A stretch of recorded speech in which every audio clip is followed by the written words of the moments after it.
Boa noite, meus irmãos, a graça e a paz do Senhor Jesus. Então vamos estudar Gênesis capítulo 1 ao 11 hoje. Gênesis capítulo 1 ao 11. Esse primeiro bloco do livro.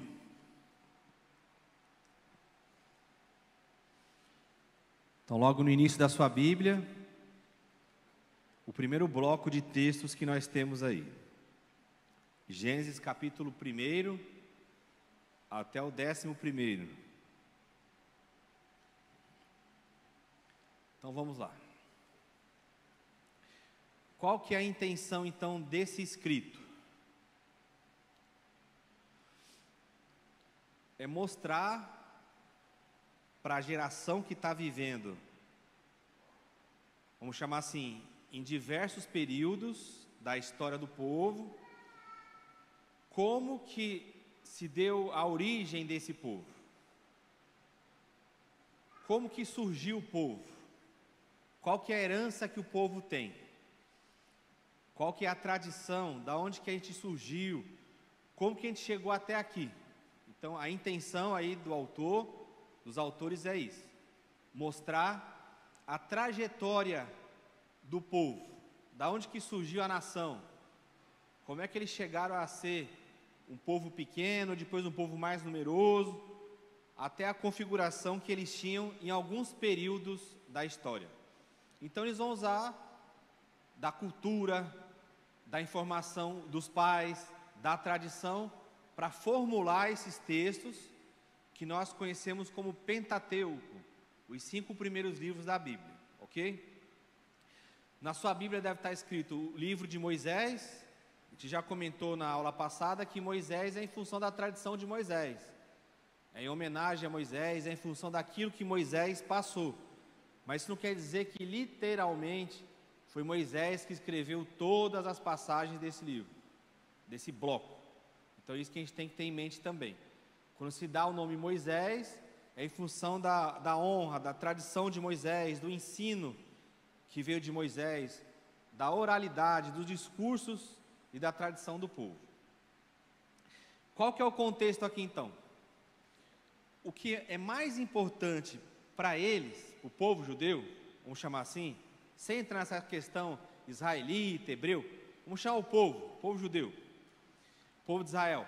Qual que é a coisa mais importante? Se a gente fosse falar aqui, seria o seguinte, é do capítulo 12 para frente. Por isso que do capítulo 12 para frente, você vai ver que existe um detalhamento aí, acerca de Abraão, e aí vai dando detalhes de Abraão, toda a jornada, toda aquela peregrinação de Abraão, que Abraão é o pai da fé, Abraão é o homem que Deus escolheu para fazer dele uma grande nação, para fazer dele o povo. Então o que mais importa para eles? A história de Abraão para frente. Só que Abraão, ele já surgiu depois de um período. Então o que eles precisam fazer? Conectar Abraão com o início de tudo. Por isso que existe esse bloco, do 1 ao 11, que é para fazer o quê? Conectar Abraão e toda a sua descendência com as origens. O que aconteceu lá atrás, até o chamado de Abraão, para ele constituir o povo. Então, essa é a dimensão que a gente tem que ter aqui em mente. O que importa de fato, historicamente, para eles, olha o que eu estou falando, historicamente, é Abraão para frente. Esse bloco do 1 ao 11, ele vai fazer o quê? Conectar a história de Abraão com os escritos da origem, do começo de tudo. Por isso que esse bloco do 1 ao 11, se vocês estudarem e pesquisarem, vocês vão ver que esse bloco, essas histórias, elas não têm origem com o povo judeu. Você vai encontrar, por exemplo, a história do dilúvio, escrita em alguns textos muito antes da escrita bíblica. Lá vai ter um relato de um homem que entrou num barco, que teve uma chuva, que destruiu uma localidade, que ele se salvou. Só que não está lá o nome de Noé. Está outro nome segundo a cultura, lá do povo que está escrevendo o texto.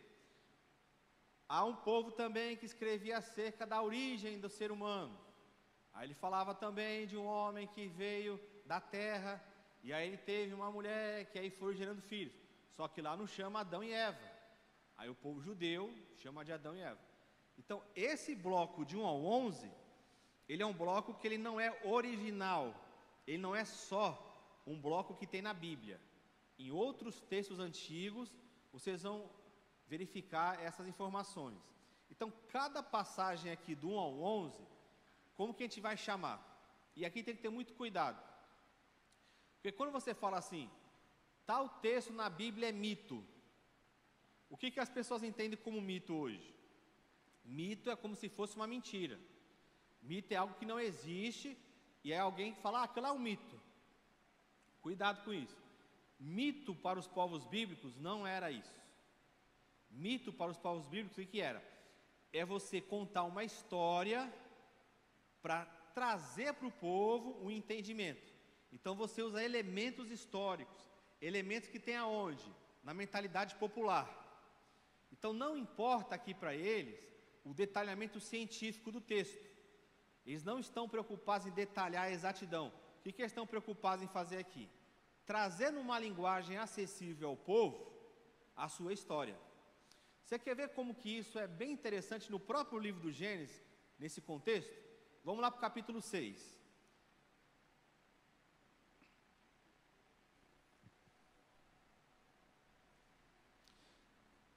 Verso 4. Olha como que ele vai dar uma informação aí para nós, de um registro que já existia muito antes de ele escrever. Quer ver? Gênesis 6, verso 4. Ele fala assim, havia naqueles dias gigantes na terra. Ele está apontando aqui, tinha um monte de gigantes, tinha gigantes na terra. E também depois, quando os filhos de Deus entraram as filhas dos homens, e delas geraram filhos. É outra história que ele está falando. Mas por que é que ele coloca a questão dos gigantes? Porque está trazendo um entendimento popular. Olha só, estes eram os valentes que houve na antiguidade. Antiguidade para quem? Para quem está escrevendo. Quem está escrevendo está falando assim, lá na antiguidade tiveram essas pessoas. E quem eram essas pessoas? Os homens de fama. Então o que ele está contando aqui para nós? Tinha lá a questão dos gigantes, aí depois tem a interpretação do mito. Olha o que ele fala, os filhos de Deus tiveram relações com as filhas dos homens. O que é isso? É uma questão polêmica. Alguns vão interpretar que foram anjos que se rebelaram, outros vão interpretar que são os filhos da descendência de Sete, outros vão dizer que eram os reis, outros vão dizer que eram os reis que eram possuídos por espíritos e aí tiveram relações com as mulheres. Então aqui já tem uma gama de interpretações. Mas o que ele está falando? Ele está falando, olha, haviam gigantes lá na terra, e os filhos que nasceram dessa relação estranha aí, eles se tornaram os homens de fama, os homens lá da antiguidade, os guerreiros, os valentes, os homens que o povo admirava lá na antiguidade. Qual antiguidade? A antiguidade para quem está escrevendo e para quem está lendo. Então veja, como já tem uma história, ele fala assim, ó, os varões de fama. Que fama?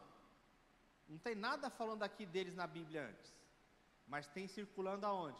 Na cultura, na história. Aí você vai fazer a pesquisa arqueológica, aí você vê lá aquelas inscrições lá, aqueles homens valentes, que até os desenhos da Disney, os outros desenhos, colocam eles aí. Então já tinha esses registros lá, na antiguidade. Aí o que esses autores aqui estão fazendo? Eles estão pegando essas informações e trazendo numa linguagem para o povo acessar, para conectar a história de Abraão com a história do princípio, da origem. Então vamos lá, Gênesis 1:1. Vamos começar então, dentro dessa perspectiva.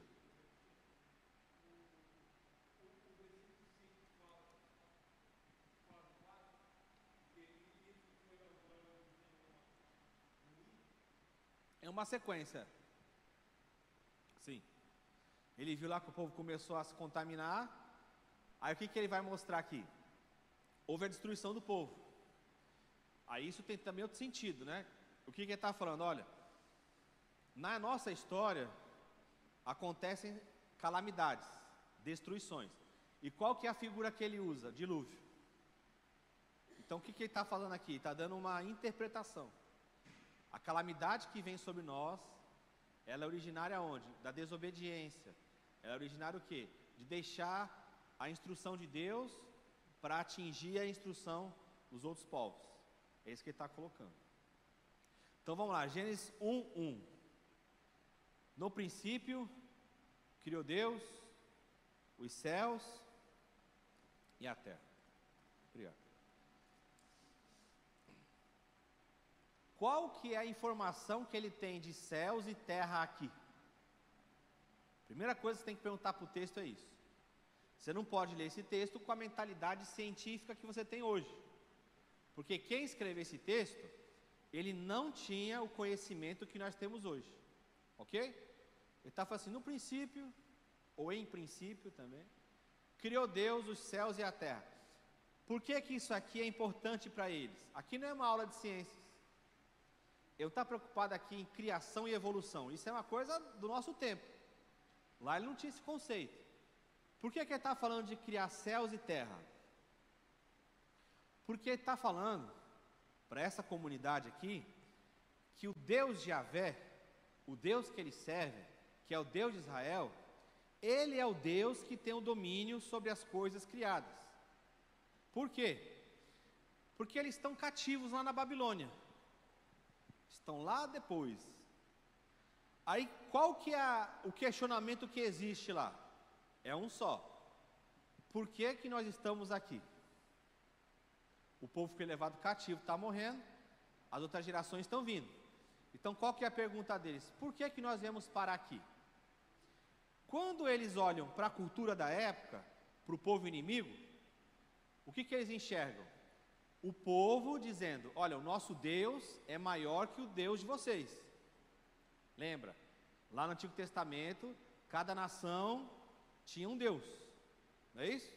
Deus de Israel, o Deus da Babilônia, os deuses do Egito, os deuses dos filisteus.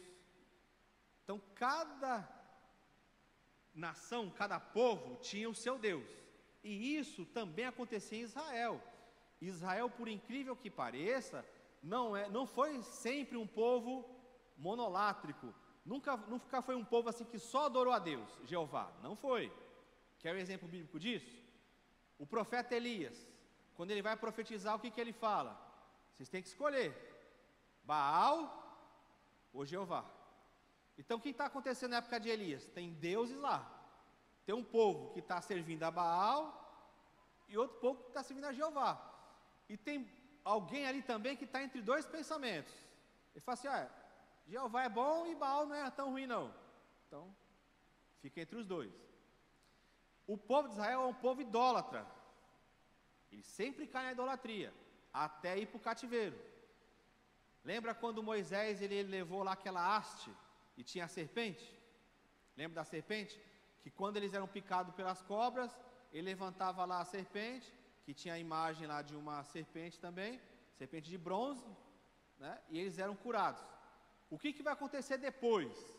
O povo vai começar a adorar a serpente. Ela foi lá para o templo. Eles começaram a adorar a serpente lá, chamada Neustã ou Nerustã. Aí teve que destruir a serpente, porque o povo adorou a serpente. Porque o povo de Israel, a gente tem que sempre posicionar historicamente. Ele não é um bloco só. Não é um povo que você pode falar assim, o povo de Israel é tal povo. Não pode. Eles sempre se misturavam, sempre. E aí acontecia o quê? Sempre a idolatria, sempre o conflito, sempre a adoração a outros deuses.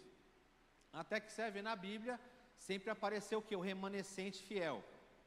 Um povo lá que não se dobra diante dos deuses. Então esse é o conceito. Feliz a nação cujo Deus é o Senhor. E isso não se aplica mais hoje, porque não existe mais nenhuma nação na terra que pode dizer que ela é detentora de Deus. Não existe, não tem como. Não tem uma nação que fala que a nação é cristã. Isso não existe. A nação do Novo Testamento, a gente já falou isso, mas é sempre bom lembrar, porque a gente está estudando o Antigo Testamento, para não dar confusão na mente. 1 de Pedro 2,9 vai dizer que a nação santa, o povo adquirido, não é um país, é a igreja. A nação santa hoje é a igreja. Esse é o povo santo, o povo escolhido. Nenhum país, nenhuma bandeira, nem Israel, nem Estados Unidos, nem Brasil, nem França, nem China, nenhuma nação hoje, ela pode advogar que ela é uma nação de Deus. Porque a nação de Deus é a igreja. Deus rompeu a separação que havia entre Israel e os gentios. Então, quando alguém se apropria dessa frase, ele está fazendo de maneira equivocada. O Brasil é do Senhor Jesus, Jardim Primavera é do Senhor Jesus, os Estados Unidos é do Senhor Jesus. Não existe isso. Deus, ele não é detentor de nenhuma nação. A terra toda pertence ao Senhor. A nação que ele separou, que ele escolheu, é a igreja. Mas no Antigo Testamento, a nação que Deus escolheu ali foi uma nação terrena, foi a nação de Israel. Quer ver isso? Deuteronômio capítulo 7. Então isso a gente tem que ter em mente, as distinções entre o Primeiro Testamento e o Segundo, entre o Antigo e o Novo.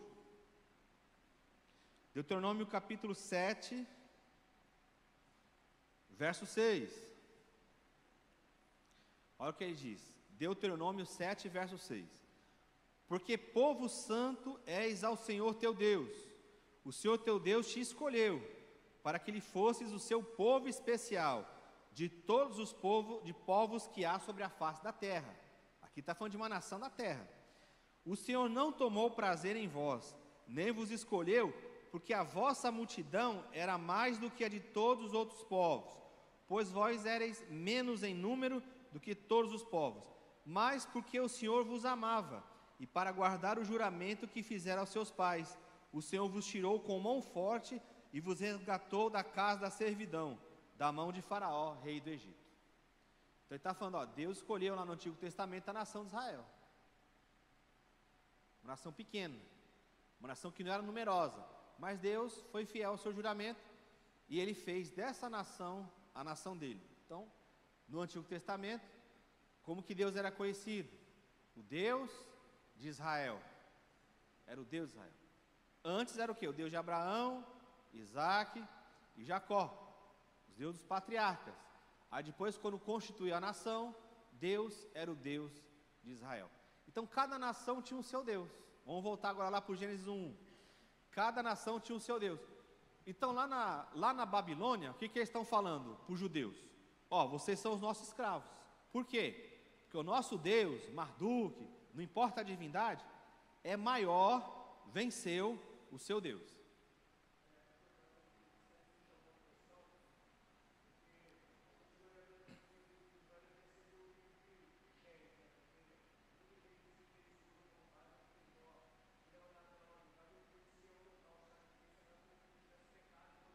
Isso.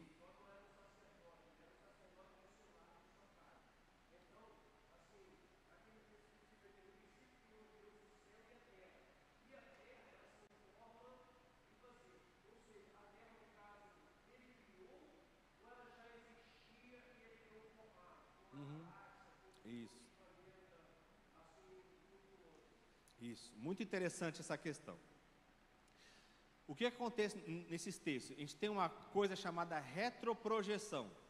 Exatamente essa questão que ele colocou. Como é que já se fala de sacrifício lá, se o sacrifício vai ser instituído só depois? Por que se fala desse tipo de culto lá no passado, se esse culto só vai ser feito lá na frente?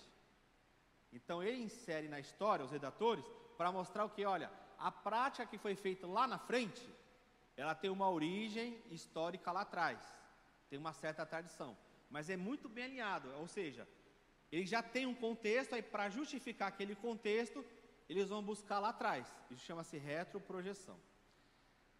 A questão que ele pergunta da criação, olha que pergunta já avançada, ele pergunta assim: foi feito do nada, ou já tinha algo uniforme ou sem forma e Deus foi formando? Essa pergunta ela é feita por quê? Porque já se tem um conhecimento científico. Eles lá não conseguem explicar isso. Por quê? Olha só, o que é terra para eles? Terra é o planeta Terra? Não é um planeta Terra, porque o planeta Terra não era chamado de Terra naquela época. Eles nem sabiam o quê? Que tinham outros povos para cá, por exemplo. Na época de Paulo, ele fala assim: o Evangelho já foi pregado a todas as pessoas debaixo dos céus. Que pessoas que Paulo está falando? Do mundo conhecido de Paulo. Mas Paulo não conhecia que tinha um local que vai ser descoberto com o nome de América. Ele não sabia disso. Eles não tinham noção. Por isso que eu falo, o grande conflito nosso é fazer o quê? É olhar para o texto e buscar o que eles entendiam quando eles escreveram. Porque eu não posso ler o texto com a mentalidade de hoje. Ele fala assim: no princípio criou Deus os céus e a terra. Aí você fala assim, ele lá que está escrevendo, ele tinha consciência de que a terra era um planeta, que era redondo? Não tinha isso. Então que terra que ele está falando que Deus criou?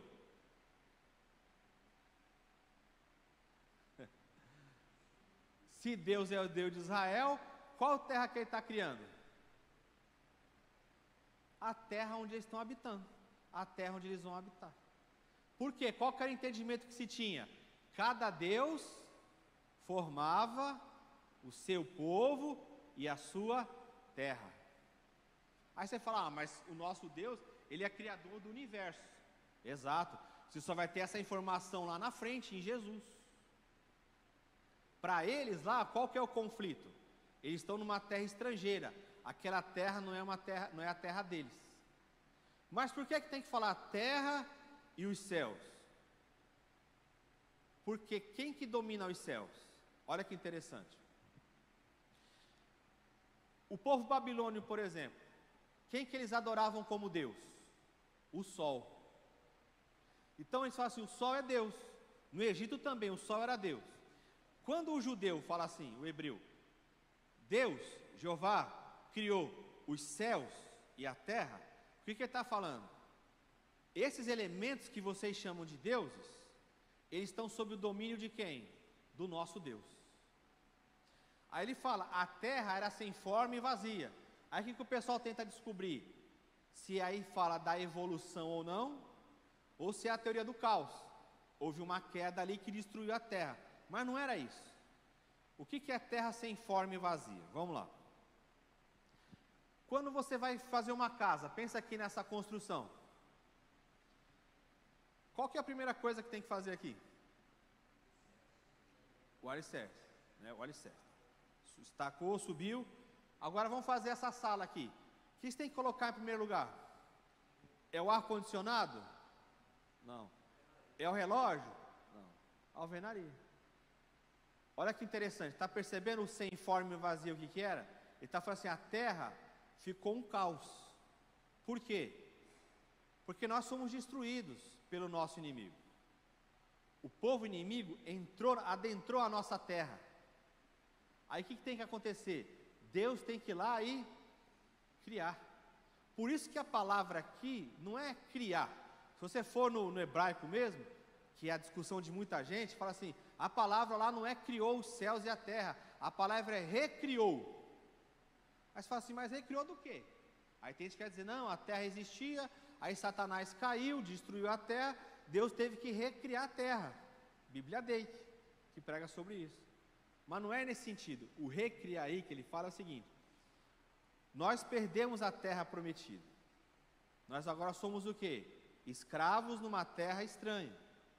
Lembrar do Salmo da Babilônia, que choravam, tinham saudades? Eles estão vivendo esse padrão. Então eles estão recontando a história nessa formatação, ok?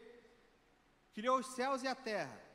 Agora a terra é sem forma e vazia. O que tem que colocar na terra? As coisas. Então pensa numa construção. Ela está oca, aí depois você vai fazer o quê? Você vai enchendo essas coisas. Vai enchendo do quê? Aí ele vai começando a contar. Veja, a primeira coisa que nós temos que olhar, o que Deus tem que trazer para a criação? Veja aí no Gênesis 1. Qual que é a primeira coisa que ele tem que colocar na criação? O que ele vai dizer? A primeira coisa, haja luz. Como que a luz vem?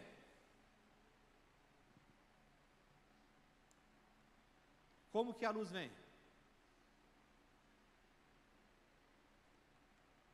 Agora vou paciência, para você ver como que é aqui. Ó, então, viu como que não está falando da luz solar? Haja luz, aí o pessoal fala assim, a luz cósmica, não é isso. A luz vem da onde? A fonte de calor, energia vem da onde? Do sol, que é adorado lá na Babilônia como um deus. O que o texto está dizendo aqui? A luz não precisa do sol. A luz precisa do quê? Da palavra de Deus. A luz vem pela palavra, não vem pelo sol. O sol vai ser criado como um corpo celeste depois. Mas o que importa? É que a luz, aquilo que dá vida, vem da onde? Vem do sol? Não. Vem da onde? Da palavra de Deus. Se você jogar na ciência, dá problema, porque ela fala, não, tem que vir do sol. Tá certo, tem que vir do sol, nós sabemos disso. Só que o assunto aqui não é ciência. O assunto é o que? Teologia. Ele está falando, olha, nós estamos aqui, vocês, um dos deuses que você adora é o sol. Só que não é esse sol que dá a luz. Quem trouxe a luz para a existência é o nosso Deus. Haja luz, ó, a palavra de Deus. Haja luz e houve luz. Verso 4, o que vai começar a acontecer? O que Deus vai ver? Que a luz era... E o que Deus faz? Separação entre... O que o texto está dizendo? Olha, a palavra que Deus fala, os atos da criação de Deus, fazem separação entre luz e trevas. Então o que isso está mostrando para os judeus? Toda a nossa vida é diferente, é distinta dos povos idólatras, dos povos que não servem a Deus. Está percebendo que o assunto aqui não é ciência? Porque eles não têm o conhecimento científico para escrever sobre isso. Isso aqui é uma coisa nossa, quando a gente pega o texto e começa a ler de maneira científica. Se você adotar esse texto como literal, falando de ciência, você tem que ser um terraplanista. Por isso que os terraplanistas existem, porque eles olham para a Bíblia e falam assim, a Bíblia fala da dimensão da terra plana, da água em cima, que é um domo, você fala, tá certo.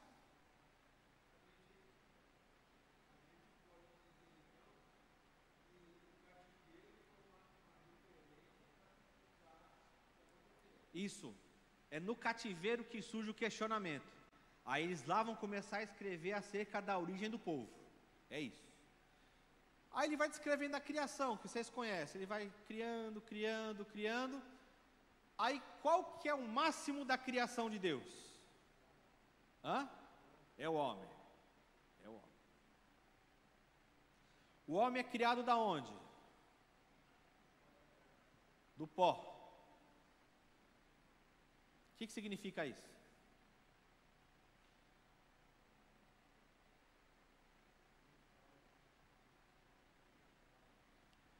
O homem foi criado do pó.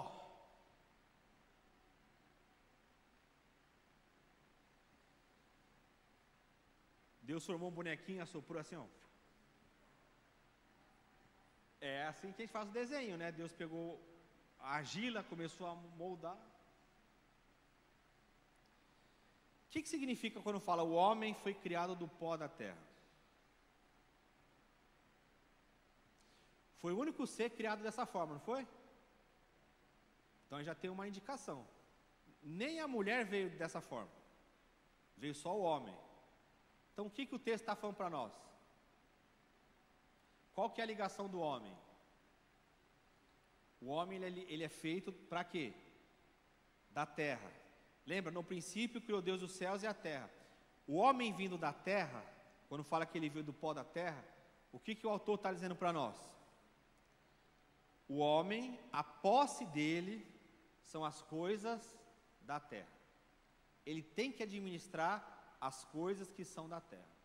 Porém, o que vai acontecer com esse homem? Ele vai perder o domínio sobre a terra, não é isso? Ao homem que foi criado do pó da terra, o que o texto vai dizer? Que foi dado a ele o poder de nomear as coisas. O que é nomear as coisas? Quando você nomeia uma coisa, o que você está dando para essa coisa? Até no nosso caso mesmo. Pensa no ser humano. O que a pessoa pede quando você vai fazer uma compra? Ou você vai assinar algum documento? O que ele pede? A sua identidade. Aí a nossa identidade hoje é o que é? É um número. Aí esse número é seu, é intransferível, está escrito lá, né? Só você tem esse RG, só você tem esse CPF, só você tem o código aqui, que fala que é a marca da besta, só você tem essa identidade. Quando fala que é o homem, olha que interessante, quem criou tudo foi quem? Foi Deus. Mas quem vai dar a identidade para as coisas, quem é? É o homem. Percebe o que o texto está dizendo? Esse homem, ele é criado à imagem e semelhança de Deus. A esse homem, ele tem o domínio da terra. Esse homem começa a nomear as coisas. Ele fala assim, ó, aquele animal ali vai chamar vaca, aquele vai chamar cachorro, lá naquela época, a linguagem lá. Então ele vai nomeando tudo. Ou seja, tudo que tem na terra tem que ter identidade do homem. Aí Deus vai fazer o que no texto? Vai criar a mulher. A mulher, ela vem da onde? Do homem. Então o que está dizendo? A origem da vida na terra está onde?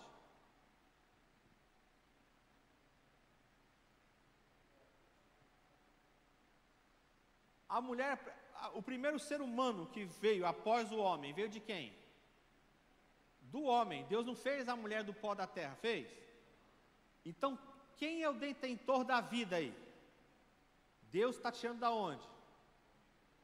Qual que é o princípio que Deus está falando? Tudo que for relacionado à vida tem que partir do homem. Até os animais, quando ele dá uma identidade, o que ele está dizendo? Eu conheço cada um daquela espécie. E quando o homem olha para os animais, o que ele chega a dizer? Ele fica, entre aspas, o quê? Triste. Porque ele não consegue ver nos animais uma ajudadora, ele não consegue ver uma companheira. Aí é a primeira vez no texto que Deus vai ver alguma coisa que não é boa. Tudo que Deus está criando é bom, é bom, é bom, é bom. Aí o texto fala assim, não é bom que o homem esteja só. Aí eu pergunto, mas o homem estava só? Não. O homem tinha quem? Os animais, as criaturas, e quem mais? Quem que o homem tinha? Quem que o homem tinha junto dele? Deus. Aí o próprio Deus fala, o homem está só. Então você percebe que só aí não é ausência de contato?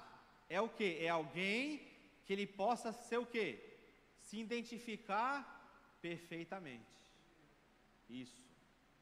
A mulher então vai ser o que para o homem? Uma idônea, ajudadora, uma contraparte, com quem ele vai poder olhar e se identificar nela. O homem e a mulher. Esse é o contexto que a criação está dizendo. Mas olha que legal. O homem e a mulher agora estão vivendo no jardim. O jardim nos tempos bíblicos era posse de quem? Quem que tinha jardim? Difícil essa, né? Quem que tinha jardim na história bíblica? Era o povo? Quem? Fala alto. Não tem medo de falar não. Os reis. Então o texto está dando uma dica aqui para a gente.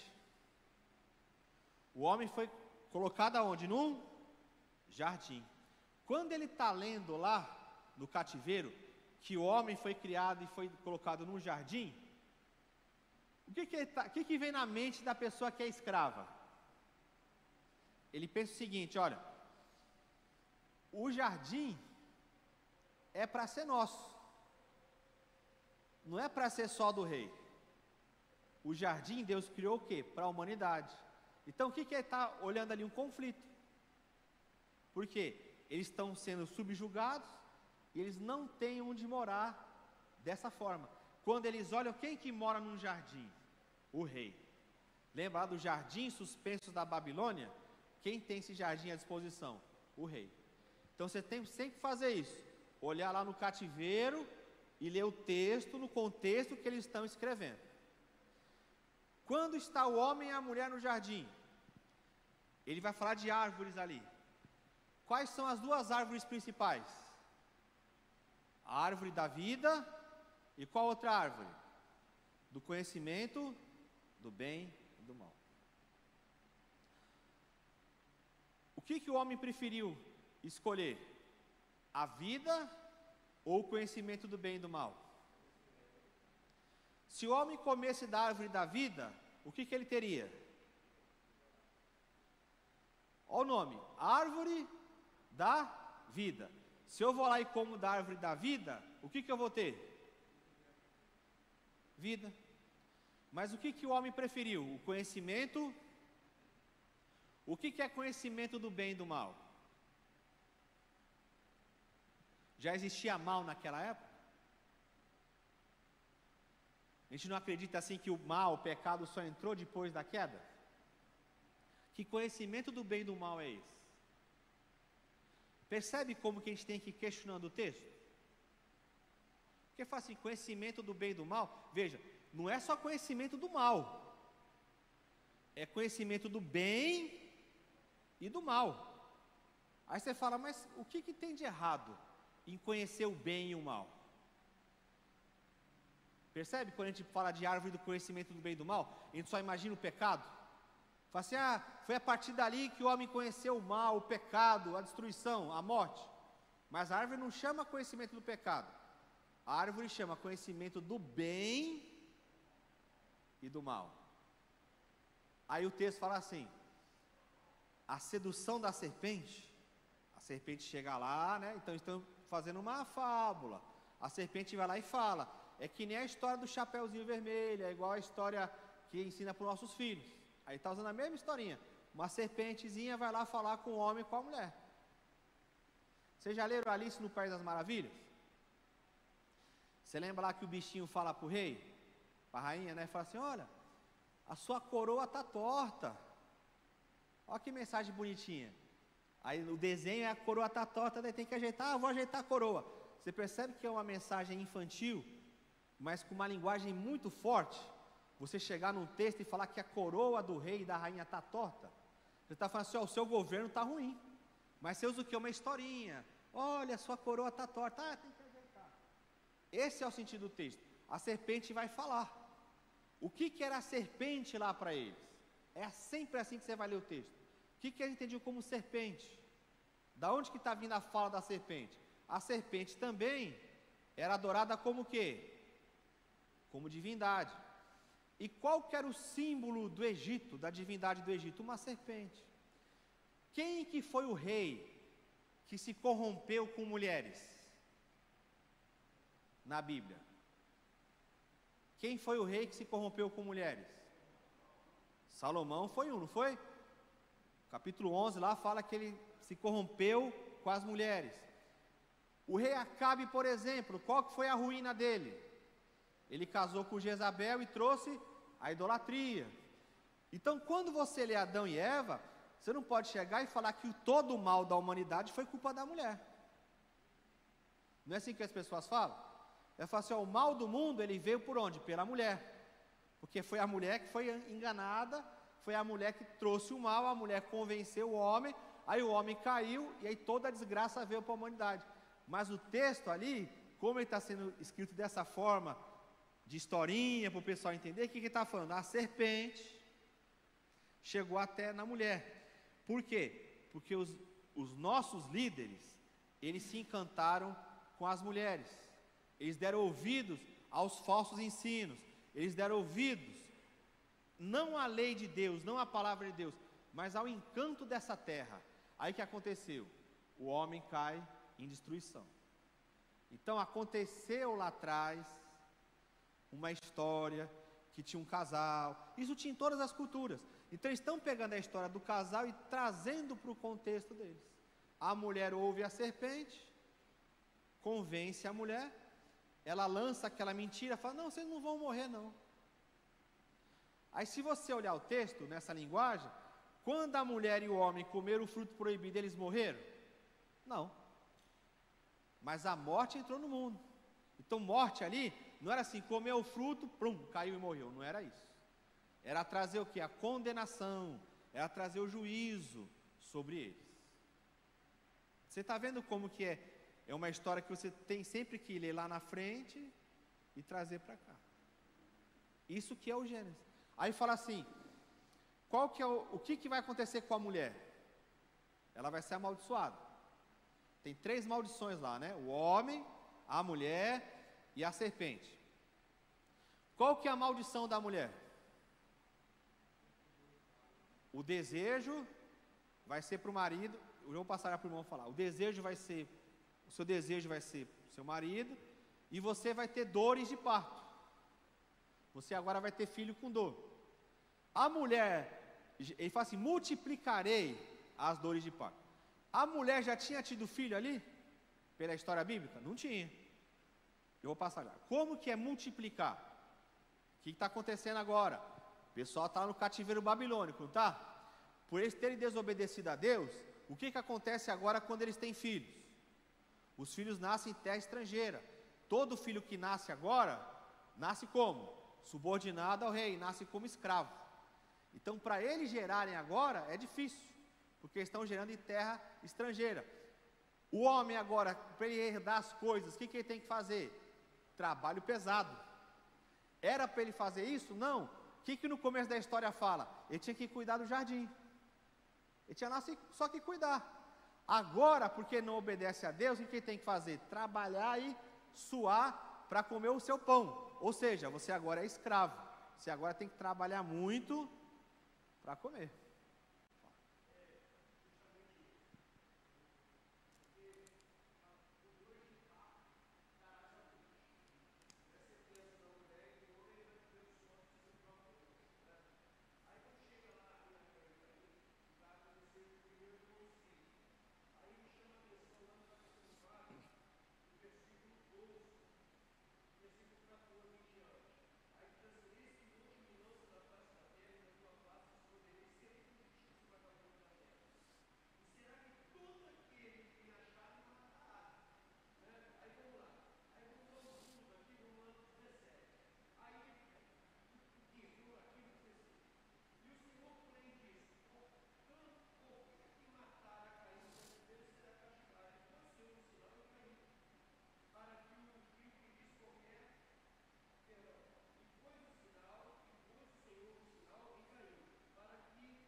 Exato.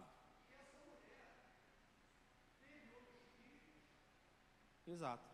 Não é por isso que a gente não pode ler o Gênesis dessa maneira literal, que fala assim, Adão e Eva gerou todo mundo. Não é isso que o texto está dizendo, porque senão a gente já teve problema. Da onde que veio essas nações, esses inimigos? O que eles estão falando? Estão pegando uma linhagem ali e trazendo uma história. Por quê? A ideia deles não é construir uma linha que mostre sistematicamente a história. Não é assim. É uma historinha, é uma fábula, é um mito que eles estão contando, dando nome aos personagens para mostrar a origem do povo. Aí o que a gente faz com a nossa mente? A gente começa a perguntar, fala, da onde que veio essa mulher aí dele? Ele casou com a filha, com a irmã, com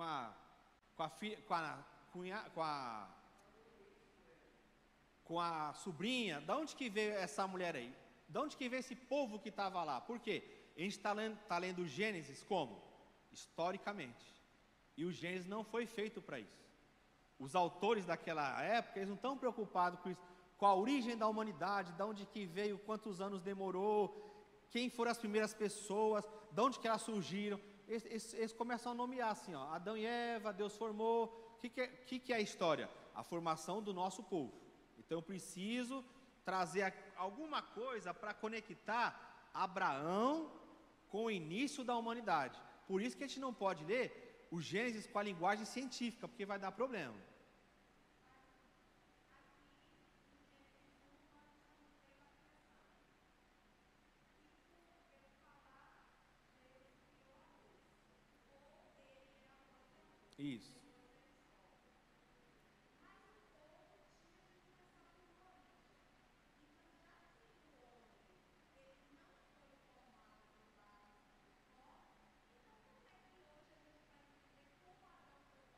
Isso. Isso. Aí o que a gente vê pelos estudos hoje? Que o homem veio de um processo de criação, o povo está estudando ainda isso, né? Não importa se foi uma explosão que teve, ou se foi uma criação, ou se foi a partir de uma outra criação. O que o texto fala é o seguinte: Deus é a origem de todas as coisas, mas nós não temos esse registro detalhado. Fala assim, ó, o homem foi criado dessa forma assim, ou aconteceu uma explosão há tantos anos. Isso aí são teorias. O que a gente tem aí são teorias. O que a gente pode dizer, o que a Bíblia afirma é o seguinte: tudo veio dele e para ele. Agora, esse processo, que é a questão toda, que era o questionamento que eles tinham. Eu só assim, a gente veio da onde? A gente está aqui, tá bom, mas qual que é a nossa origem? Aí ele tem que remontar, não, nosso pai é Abraão. Nós tivemos um pai chamado Abraão, Deus chamou, aí ele formou o povo, aí o povo foi para o Egito e tal, tá legal. Mas e antes do nosso pai Abraão? O que existia? Aí ele vai ter que usar todo o conhecimento que ele tinha da época lá, o pessoal, e trazer essa história e referenciar para o povo. Então, por isso que eles não têm essas informações, e até assim, a gente tem que entender muito quando eles falam, em cima da terra tinha água, e a terra era um domo. Aí você fala assim, terra plana, mas é claro, porque era o conhecimento que eles tinham na época. Hoje já não cabe mais falar em terra plana. Hoje a gente tem um conhecimento aí de expedições, né, estelares quase, então não dá para afirmar hoje que a terra é plana, mas para eles naquela época era. Então assim, quando a gente lê a Bíblia, a gente não pode buscar nela conformação científica, porque a Bíblia não é um livro científico.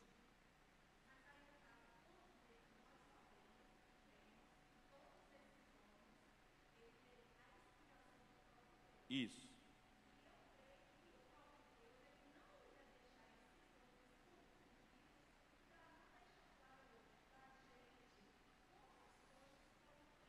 Uhum. Sim.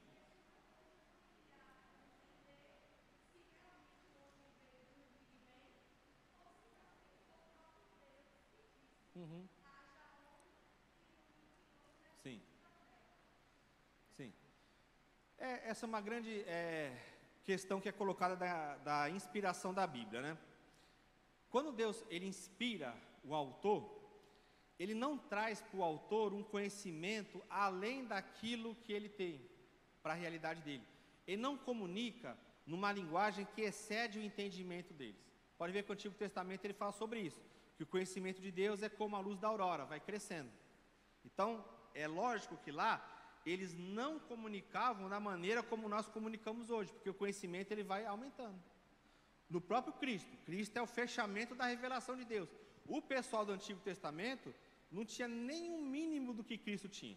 Tanto é que o João vai dizer, ninguém viu a Deus. Aí você fala assim, como é que ninguém viu a Deus? Está falando que Moisés viu a Deus, que Isaías viu a Deus. Como é que João está falando que ninguém viu a Deus? Então ele está errado? Não, não é que ele está errado. O que ele está falando é o seguinte, quem traz a dimensão de Deus, a revelação de Deus é Cristo. As pessoas do Antigo Testamento, elas tiveram que um vislumbre. Então assim, eu volto a dizer, esse assunto, esse aqui é difícil demais, eu sei que é difícil. Porque assim, a nossa mente ela já vai para o texto, pensando em ciência, em criação, em evolução, porque é o nosso tempo. Eles lá não tinham o mínimo interesse nessas coisas.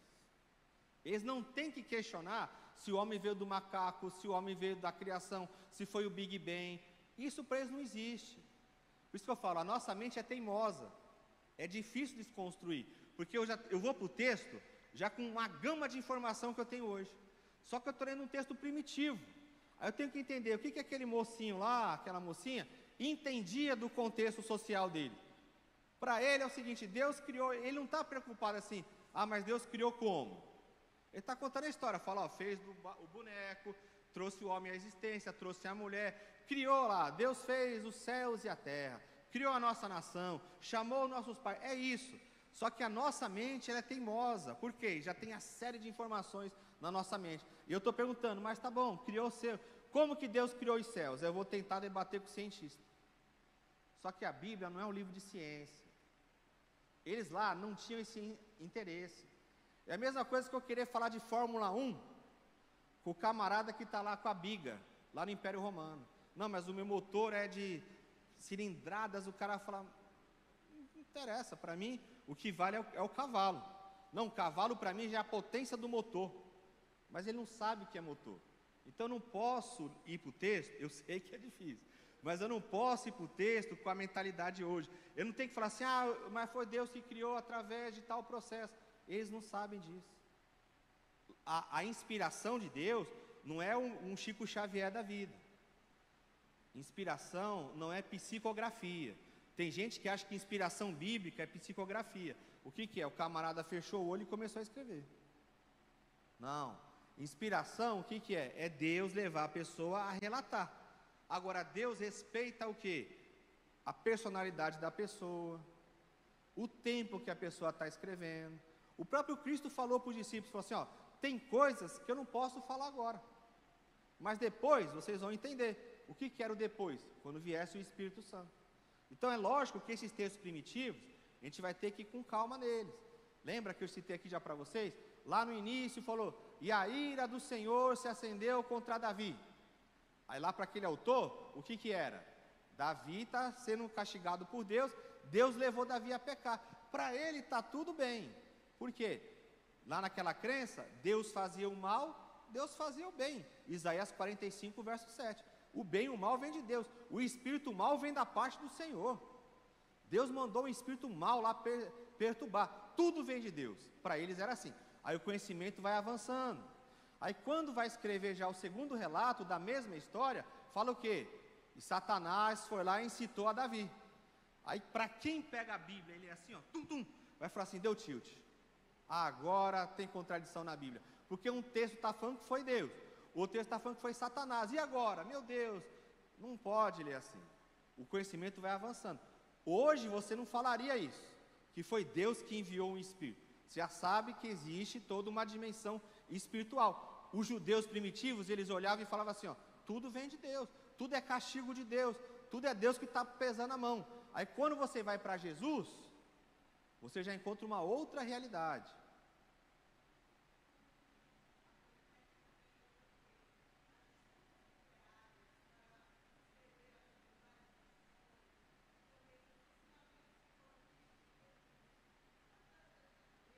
Sim.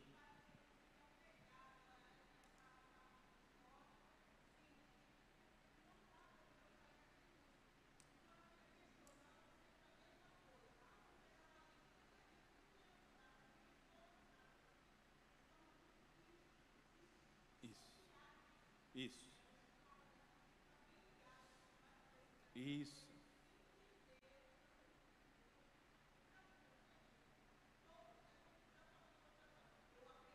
Isso.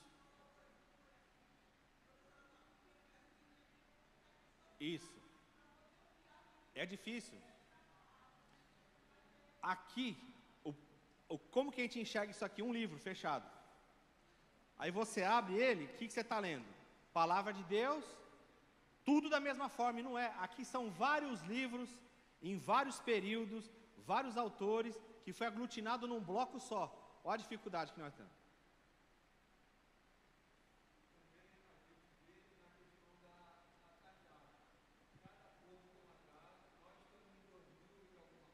Isso.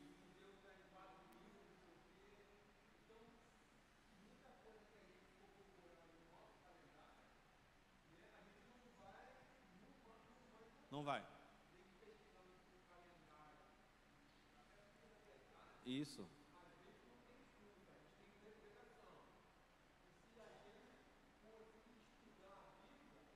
É muito tempo. É muito tempo. É muito tempo.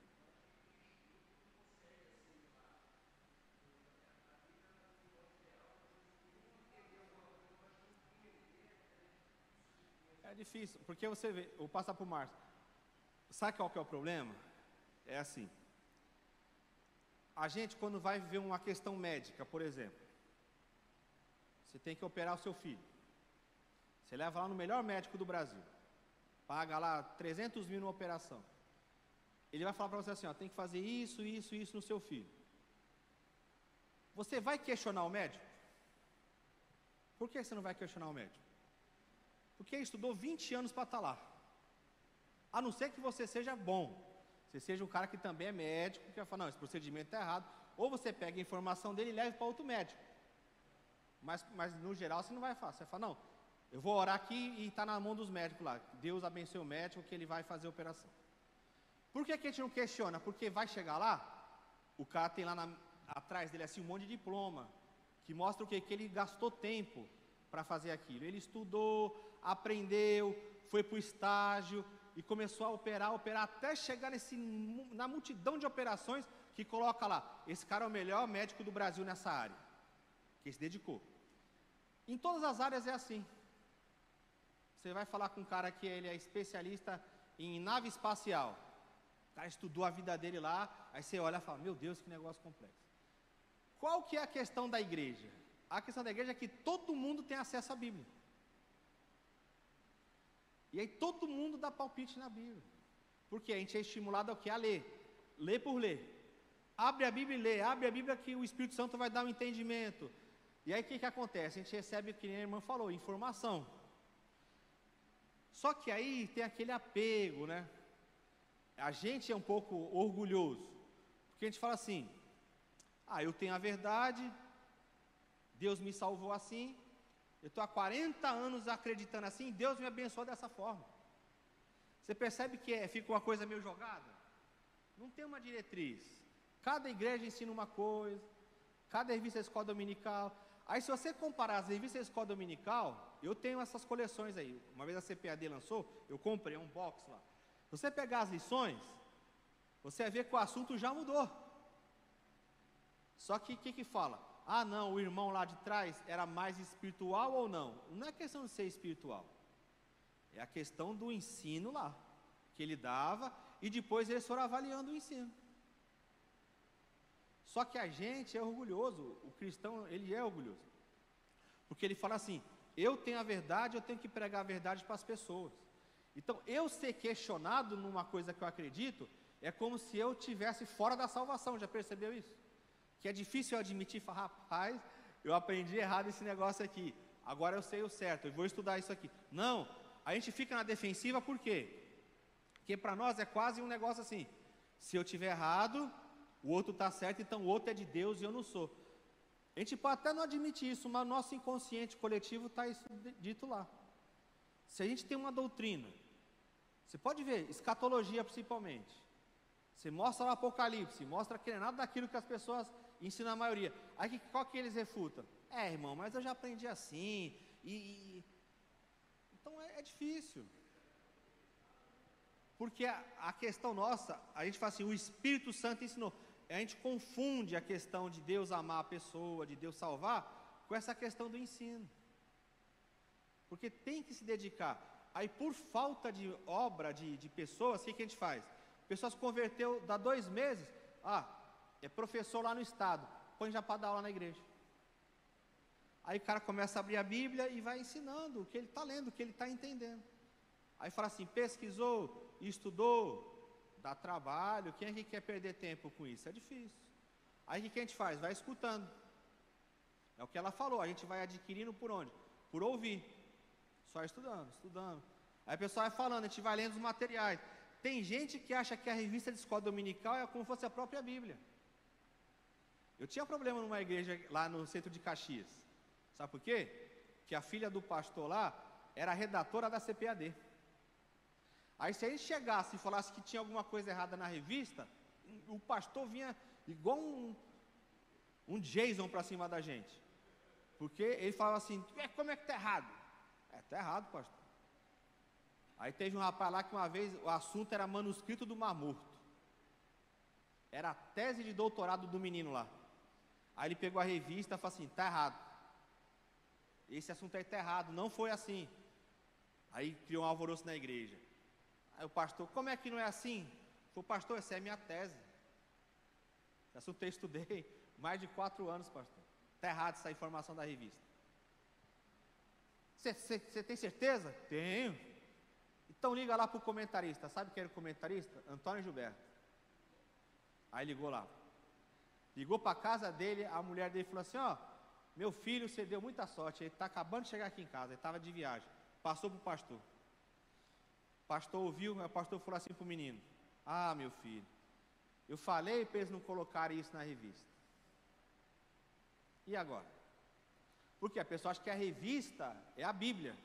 E esse mesmo comentarista, eu já assisti aula com ele falava assim: o nome da aula é Escola Bíblica Dominical, não é Escola Revista Dominical.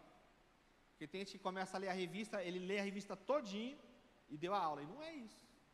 Só que o nosso ambiente é difícil ter o que a gente está tendo aqui, ó. Eu concordo, não concordo, é difícil ter isso. Porque você tem lá um programa, você passa, as pessoas têm que ouvir, amém. Não pode questionar.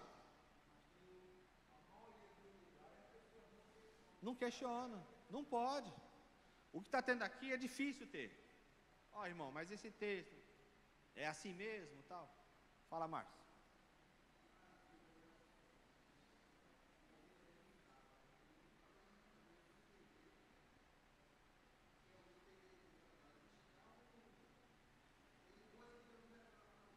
Isso.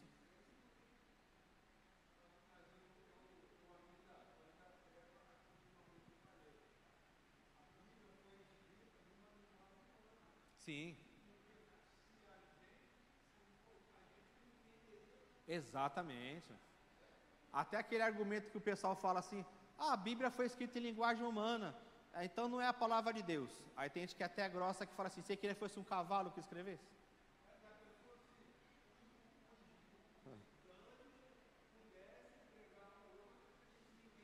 Isso, não tem. Tem que descer o quê? Isso. Se eu ainda falo, a questão que a irmã colocou, por que que a gente não tem muita informação, quase nada, da eternidade passada e nem da eternidade futura? Já pararam para pensar sobre isso? Você lembra quando os discípulos perguntavam para Jesus assim: ô mestre, quando é que o senhor vai restaurar o reino? Era uma informação que Jesus podia trazer para eles. Mas você vê que Jesus não traz? Ele fala: só isso não compete a vocês, não. Por quê? Você percebe que a Bíblia ela não fica tratando dessa especulação, nem do passado e nem do futuro. Ela quer que a gente viva o quê? O hoje. Eles tiveram que escrever isso aqui como o quê? Como herança da tradição deles, porque eles estão sendo um povo que é nômade. E povo nômade tem perigo de perder o quê? A história. Então o Antigo Testamento, por isso que eu falei naquela aula passada, tem gente que era até a favor que tirasse o Antigo Testamento do Novo, da Bíblia. Deixa só o Novo. Não, a gente tem que saber de onde veio. É claro que a maior parte das coisas, ensinamentos, já morreram em Cristo. A nossa vida é Cristo, mas a gente tem que saber as origens. Tem que ter um fio condutor até chegar lá. Você quer ver a prova de que Jesus usa o Gênesis como princípio? Vamos ver isso? Mateus 19, vamos ver lá. Obrigado. Quando Jesus vai tratar do divórcio, Jesus vai tratar do divórcio? Não. Quando as pessoas vão falar com ele e vão tentar acerca desse assunto, como que ele vai responder? No princípio.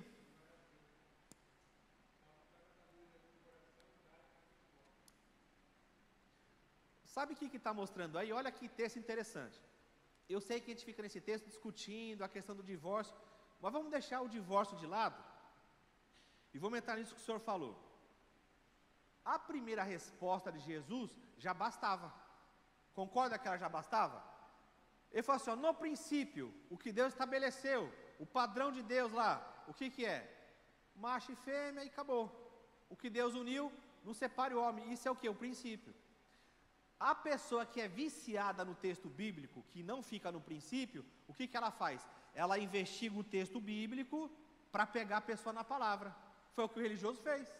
Porque a resposta de Jesus bastava. Ele falou assim: no princípio, Deus criou homem e mulher, o que Deus uniu não separe o homem, acabou. Isso aí foi o que Deus estabeleceu no princípio. Mas o cara que é viciado em Bíblia, o que ele faz?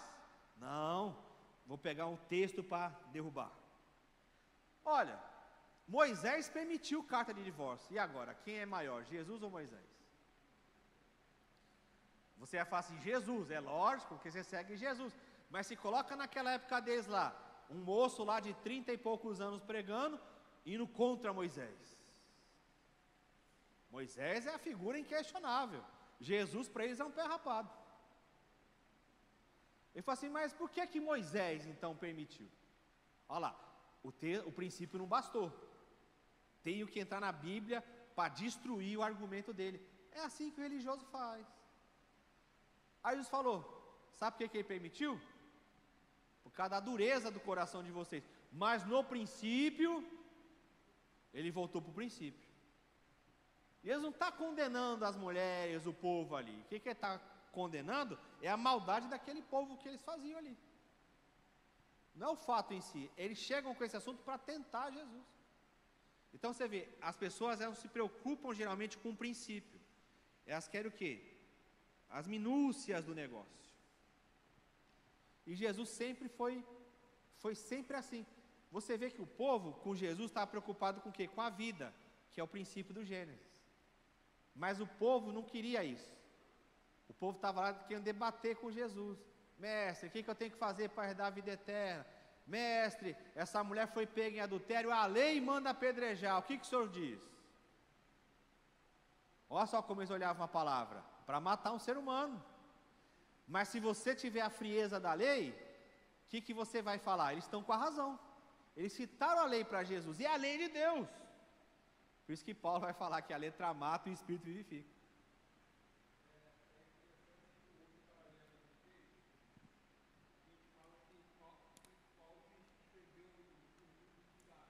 Sim.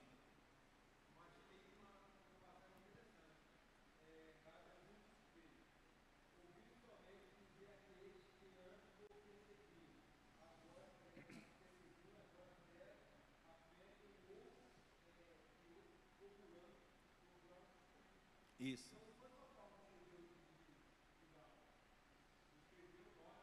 Sim, sim. Tem. Exato. E o princípio. Isso. Vamos avançar no Gênesis 4. O irmão já citou Caim e Abel. Qual que é o princípio do Caim e Abel? Os irmãos que se matam, né? O que acontece ali? Começa a ter as divisões. Um grupo que é contra o outro. O que Deus não aceitou de Caim? Aí o pessoal fala assim, a oferta. Mas o texto não fala que é só oferta, já percebeu? O pessoal fala assim, tinha dois tipos de oferta. Uma oferta foi agradável e a outra não foi. Mas o texto não está escrito isso. Vamos ver lá, Gênesis 4, 4 e 5. Do que o Senhor não se agradou de Caim? Vê aí que está escrito. Foi só da oferta dele? Não. Foi do quê? Não se agradou de Caim e da sua oferta. Não é a questão da oferta. É o coração de quem ofertou. Então, qual que é o princípio aí de Caim e Abel? São as classes que estão em guerra naquele momento. Uma classe dominante, dominando outra classe. Está vendo como não é marxismo? O problema de classe é já antes lá do Karl Marx. Tinha lá o pessoal que já lutava um contra o outro. Aí o irmão falou do sinal de Caim, né? O que é o sinal de Caim? Aí começa a especulação. Ah, o sinal de Caim é uma marca na testa. O sinal de Caim é a cor negra. Já viram falar sobre isso? Os mormons, até um pouco tempo atrás, acreditavam nisso, que os negros eram amaldiçoados porque era a marca de Caim. Pega os textos mormons antigos, você vai encontrar lá. Não só mormon não, tá? Se pegar alguns comentários bíblicos aí, vocês vão achar isso aí também. O que é a marca de Caim? No texto não fala. O que o autor está falando? Olha, Deus colocou ali sobre ele um selo de proteção. Por quê? O que o Senhor quer que aconteça? Que o povo seja preservado, que não haja mais mortes. Porque se começar a morrer, vai ser um desencadear de mortes. Capítulo 5 é a geração de Adão de novo. Olha como que ele escreve a geração de Adão. Que interessante. Vamos lá, Gênesis 5. Você vê que é uma história que está sendo o quê? Recriada, né? Olha o nome aqui dá. Este é o livro das gerações de Adão.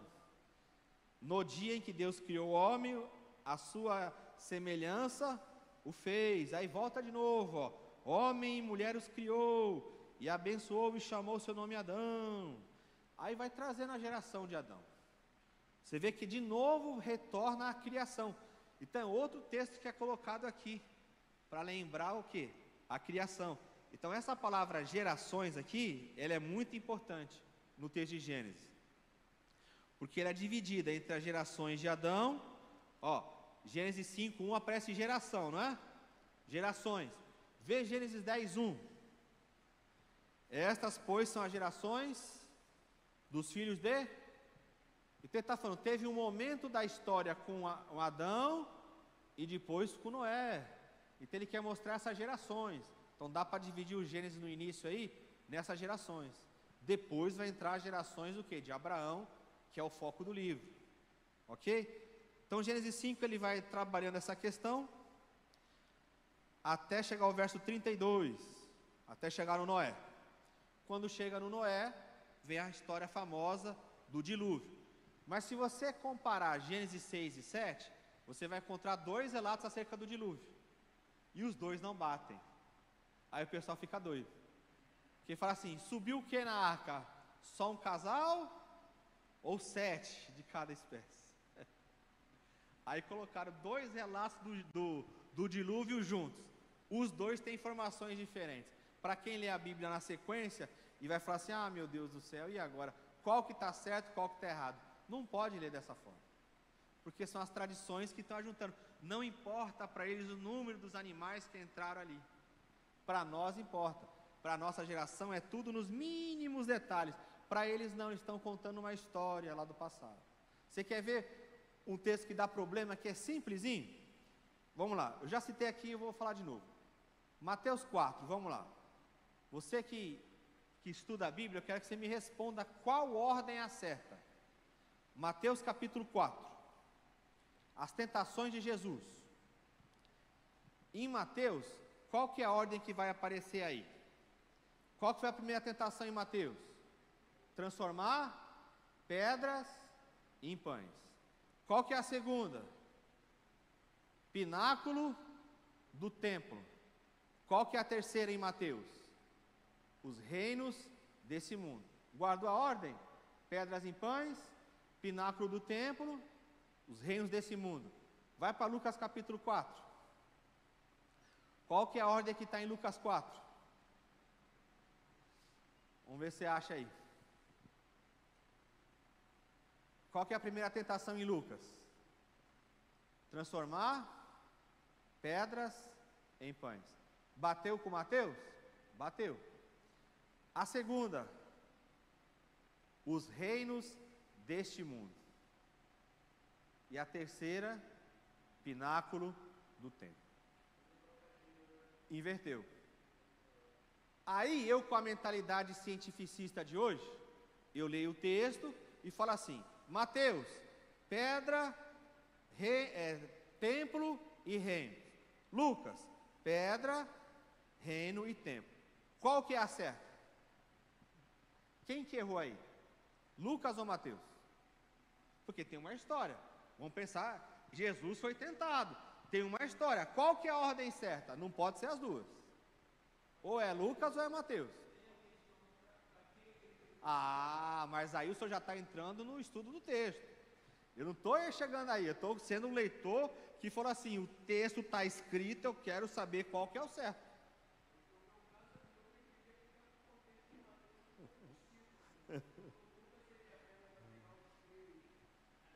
Aí você matou o argumento dela, que é a inspiração, tá vendo? Aí você vai falar assim, o texto está errado, o Lucas errou. É, sim. O Lucas não estava, o Mateus andou com Jesus, eu prefiro ficar com o Mateus, o Lucas errou. Ah.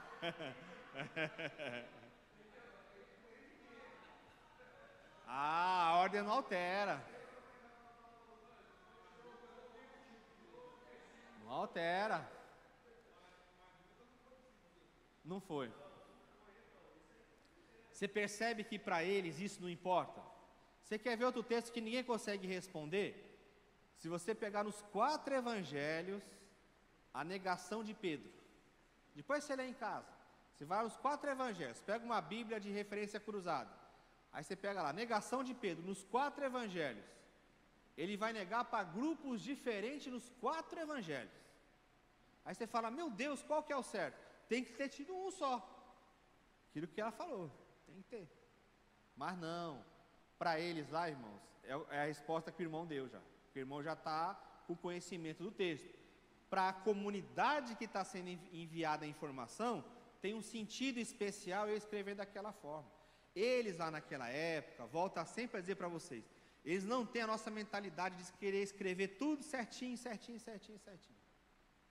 Eles não importam se o camarada entrou pela porta, pela janela, a gente não, ele entrou pela porta que tem 2,38 m, ele pesava 102 quilos, o pé era 42, e eles não se importam com isso. Por isso que eu falo, a nossa mente tem que fazer o quê? Desconstruir, ir lá atrás e entender. Por isso que quando você pega o Gênesis 6 e 7, você vai ver 2 relatos do dilúvio ali, e não bate os animais que entraram na arca. Você quer ver outra coisa que não bate? Vai chegar o Natal aí, né? Qual a história que a gente vai contar no dia do Natal? A história de Mateus ou a de Lucas? Porque se você botar as duas, não bate. Aí na cantata, o que a gente geralmente escolhe? Lucas, né?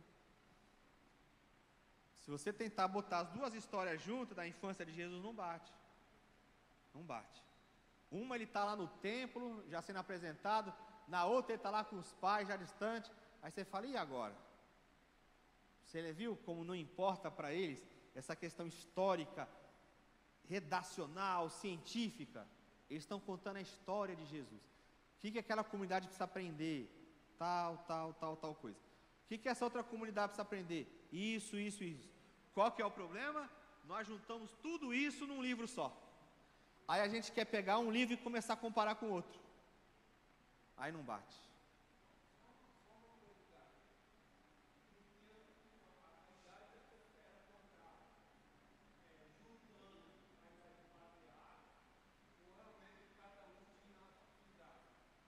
A questão é... Isso.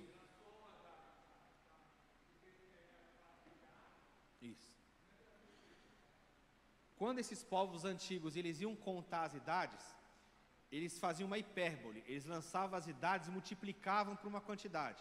Se você pegar os relatos da Babilônia, por exemplo, tem lá falando o rei tal, que viveu há não sei quantos mil anos, ele viveu 8.000 e poucos anos. Aí você fala, como é que a pessoa pode viver 8.000 anos? Então eles, quando contavam o relato, eles exageravam nas idades para mostrar o quê? A vivência. Essa pessoa teve mais vida que a outra. Ela foi, entre aspas, mais abençoada que a outra. É claro, para nós isso aí não tem sentido algum, mas para eles tinha. Se o irmão for olhar, as idades na Bíblia elas vão reduzindo. Vivia muitos anos, depois até o dilúvio, quanto? 120, aí depois 80, 70. Aí você fala, não tem pessoa que vive mais de 120 hoje? Tem relato de pessoa que viveu mais de 120. Aí você fala, mas então a Bíblia mentiu? Não. Ela não está falando assim, só vai viver 120 e acabou. Não. O que ela está comparando? O 120 com o que o pessoal vivia há muito tempo. Então o que está falando? Olha, por causa do pecado, Deus vai reduzir a idade das pessoas. Mas não quer dizer que ninguém possa viver mais. Tem gente aí, por causa da ciência, está vivendo mais tempo. O que está comparando é com o passado. As pessoas estão deixando de viver, de ter amor, de viver em comunhão e fraternidade. O que vai acontecer? O juízo de Deus vem e elas passam a morrer mais cedo. É isso aí. Se a gente for comparar, olha que interessante. Para eles, viver muito era ser abençoado, não é? Quando Deus abençoa um ser humano, ele vive muito tempo. Então Jesus foi amaldiçoado mesmo. Porque Jesus viveu 33. Viu como dá para a gente interpretar a Bíblia assim, pá!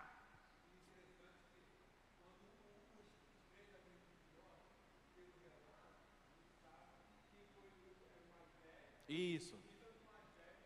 Para o mais novo. Exato. Exatamente. Então era um sinal de respeito. Então são textos antigos. Aí o senhor compara com outra cultura, o senhor entende. Fala lá, eles quando falam dos relatos dos heróis, dos reis, eles colocam que o cara viveu 5.000, 6.000 anos. Mas isso aí para nós não tem sentido algum para nós. Mas para eles lá, tinha. Tem.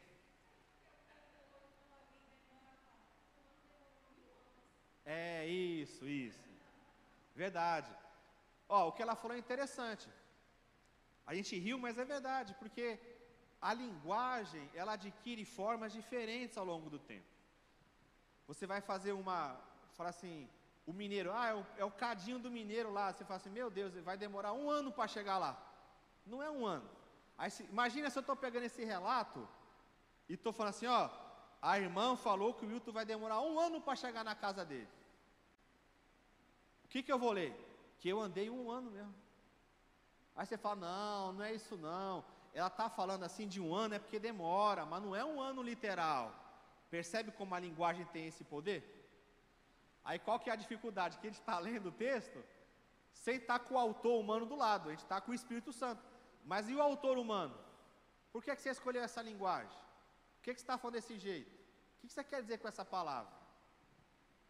Aí eu estou lendo o quê? Na minha perspectiva.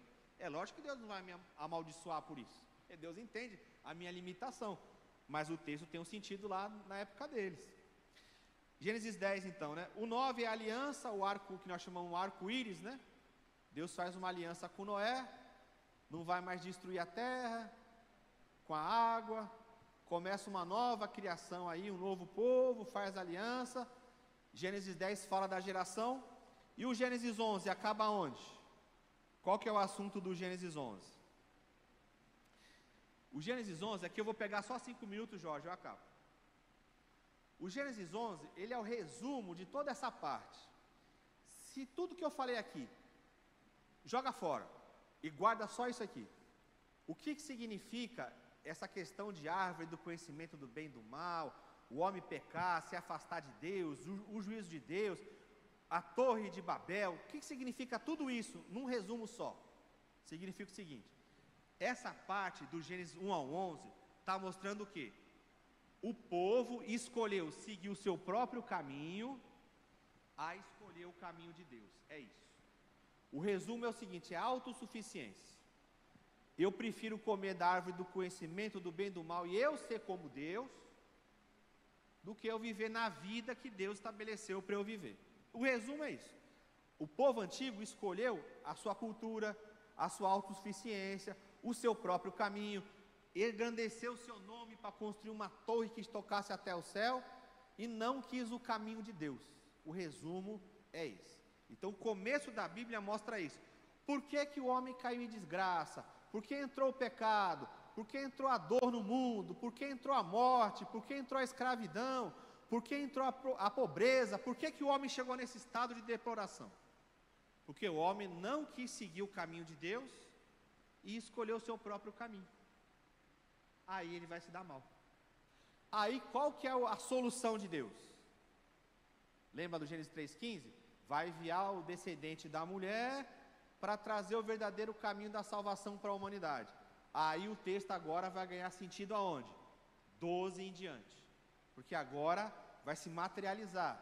Agora é o povo. Agora é um homem que Deus escolhe para trazer essa promessa. Então é através da semente de Abraão que serão abençoadas todas as famílias da terra. É a partir daqui que importa historicamente para nós. Não é que em Gênesis 11, do 1 ao 11 não importa. Importa, mas não historicamente para falar do povo. É agora que a história do povo começa. Deus escolheu Abraão e ele vai seguir até Jesus. Vai vir toda aquela história lá que vocês conhecem, o povo indo lá para o Egito, depois Deus liberta através de Moisés, depois o povo quer ter um rei, tem a época dos juízes, dos reis, tem o cativeiro de novo, eles voltam do cativeiro, passa aquele sufoco, aí depois Jesus nasce, para cumprir o que Deus prometeu para Abraão, ok? É isso que a gente vai ver daqui para frente. Então Gênesis 1 ao 11, o resumo de todo esse floreado aí, é isso. O homem que seguiu seu próprio caminho, não quis o caminho da vida, o caminho de Deus, e aí o homem caiu na sua própria condenação. Deus não queria isso para o homem. Não tem tempo. A gente tem que ser honesto e dizer, na escola dominical não tem tempo para isso. A não ser que fizesse uma revista de 1 ano, só do Gênesis. Aí o professor vai lá e vai explicar. Então é isso. Agora, 12 para frente, a gente vai ver o Abraão e a descendência dele para cumprir esse propósito. Agora começa a formação do povo. Agora. Então, Gênesis 1 a 11 é corrido, que a irmã falou, é milhões e milhões de anos, é anos, e fechou num espacinho assim para falar, ó, teve um começo lá, o Abraão está conectado com tudo aquilo, agora a partir de Abraão, a gente vai entender qual que é a nossa identidade como povo. A gente vai ver a história do nosso pai, e por que a gente veio parar nesse cativeiro aqui, tá certo? Deus abençoe os irmãos.